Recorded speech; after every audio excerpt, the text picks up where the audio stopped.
President Cyril Ramaphosa has headed to New York to participate in the high-level week of the United Nations General Assembly. We'll be landing at 3 a.m. South African time in a few hours. It's marking the 80th anniversary of the United Nations General Assembly. The President's packed program includes participation in a two-state solution conference on Monday in relation to the Palestinian question, the general debate on Tuesday, and a reception for heads of delegations hosted by U.S. President Donald Trump, among others. For more on this, for the week ahead, we're joined by international relations analyst, Professor John Stemlau. Prof, good evening. Thank you so much for your time. Really do appreciate it. It feels somewhat of an overstatement to say that this might be the most important UN General Assembly in the last decade or two. In fact, it feels almost trite saying that because each one feels that sort of way. But given where the world finds itself as far as geopolitics is concerned, global security issues are concerned, but more specifically where multilateral politics is concerned, this one feels critically important because the question of multilateralism, is it still alive, permeates the air of the United Nations General Assembly chambers, one would imagine, this coming week. Do you expect many heads of state to answer that question surreptitiously or quite directly so?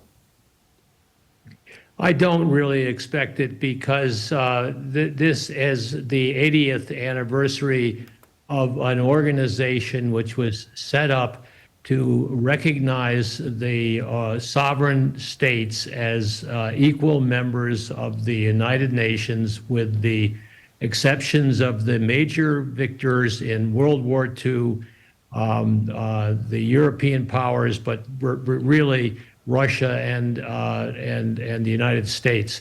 And the United States took the lead in that effort. And now, under the leadership of Donald Trump, everyone is scratching their head about Donald Trump. I'm embarrassed by Donald Trump. He's cut the UN severely, and all of the programs in it, and so this is a trying period for the UN. But there are other initiatives that are technical in nature that the UN continues to do. And I think that more people are preoccupied with the tariffs than they are about Palestine, despite Parks Tao's good words on it. And I've been a great admirer of South Africa's leadership in making the situation in Gaza a matter for the World Court, and that they agree that there's plausible genocide. So it's a nasty war, but it's a war that the U.S. vetoes the Security Council on, and just as the nasty war in Ukraine, the Russians veto that. And so the UN is really powerless. Yeah. In 2016, when President Barack Obama gave his last address before the UN General Assembly, he had attempted to make the argument that the world is a much safer place today than it was 50 years ago. And that seems to have been an argument he made for us to pause for a moment and recognize the great advancements we've made in being able to respect each other's sovereignty as nation states, more importantly, to use multilateral bodies, forums, and organizations to be able to build a common respect and a common interest across the world.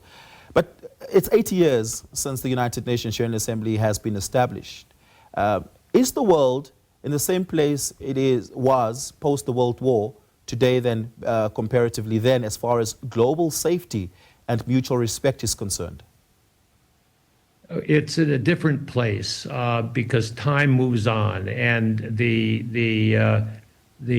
consolidation of that peace has brought us 80 years without a major war. That's no mean achievement. However, what we are now facing is a very serious question that begs for individual states to take control of their own destinies. And South Africa has the report that Thabo Mbeki did for the illicit financial flows, and if there is a chance for financing the inequalities of this country because taxes have run their course, and on the redistribution front, that's really a puzzle that I hope to work on myself,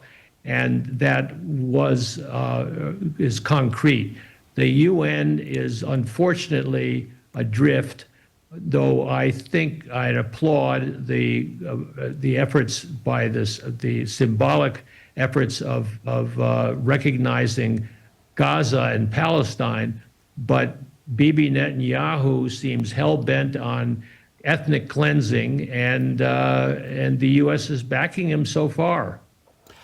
It seems as though since the advent of the Donald Trump era of international global affairs, and particularly multilateralism, that many countries, regions and blocs across the world have retreated back from global politics in the macro sense of it, and have figured out how they can become stronger in smaller blocks. There's an emphasis on BRICS. There's an emphasis on the G8.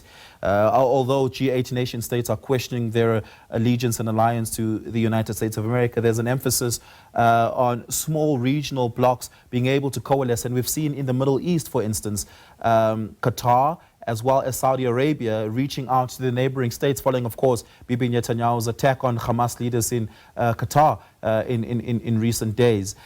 Is that replacing what ought to be the power, the momentum, and the credibility of the United Nations as a global forum? Well, you raise an interesting question, because on November 22nd and 23rd, South Africa hosts the G20. That's 85% of the global gross national product, the domestic product of nations, and 80% of the population, and 75% of the trade. And that's only 20 states, plus the AU and the EU. I have looked very carefully at the issues that the South Africans are raising under the G20, and they all require money.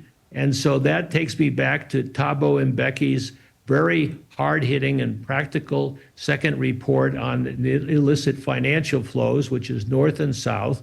That's a concrete problem that really has to be worked on, and maybe that we can bite pieces of this puzzle without going into another world war. I'm worried about the Ukrainian thing, and I'm worried about the Middle East spreading the conflict. But these are local conflicts, colonial conflict in the case of Russia and the Israeli concern of the Palestinians. They just want the Palestinians out of there, and so we're all hanging on to the hope of a two-solution. Yeah. Professor Stemlau, thank you so much for your time. Thank you so much for your insights. Always a pleasure speaking to you. Thank really you. do appreciate it. That is international relations analyst, Professor John Stemlau, talking to us there on the United Nations General Assembly coming up this week.